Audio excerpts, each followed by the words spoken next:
I'm John Purple, President of the Peoria Area Association of Realtors. Today, I'd like to share some information about the local real estate market in addition to our recent visit with legislators in Springfield. To begin, the 2013 first quarter housing market shows the inventory of homes for sale down 25% and properties sold down 2%. 911 closed sales for the first quarter of 2013 compared to 932 for the same period last year. Despite a slight dip in sales, realtors report lots of activity, which is substantiated by the increased number of multiple offers. This is due in large part to the lack of inventory in some areas and price ranges. Our stats show the months of supply of inventory was down 32.9% from 7.3 months this time last year, compared to 4.9 months this quarter. What does that mean exactly?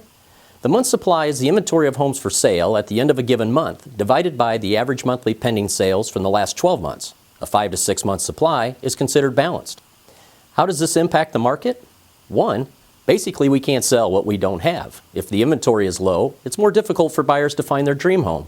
And 2, less properties, more buyers, equals multiple offers. Just simple supply and demand impacting the market. If you will recall, the first quarter of 2012 was unseasonably warm, which really gave the market a nice jump start and increased activity we hadn't seen since 2008. This winter was typical Midwest cold weather, coupled with reduced inventory, and it's easy to see why sales were down slightly compared to last year. But believe me, realtors are not complaining. It was a great first quarter, and we expect an even more robust second quarter. And now a few words about our recent trip to Springfield for the IAR Capital Conference. Hundreds of Illinois realtors were out in force at the state capitol as we lobbied for private property rights and the real estate industry.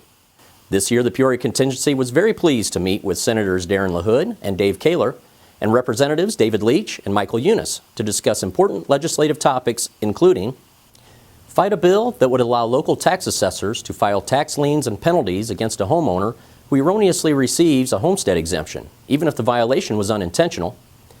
Continue to oppose legislation that would give non-home rule units authority to impose landlord licensing and crime-free housing measures. Such proposals can be unfair to both landlords and tenants. The financial outlook of our state and the impact it's having on economic development in Illinois and ultimately attracting jobs. And finally, to remind legislators of the important issue of property taxes and how they affect consumers and property owners. We are the voice for real estate. We are a strong voice in Springfield and Washington, D.C., representing the real estate industry and protecting the rights of private property owners. I'm John Purple, President of PAAR.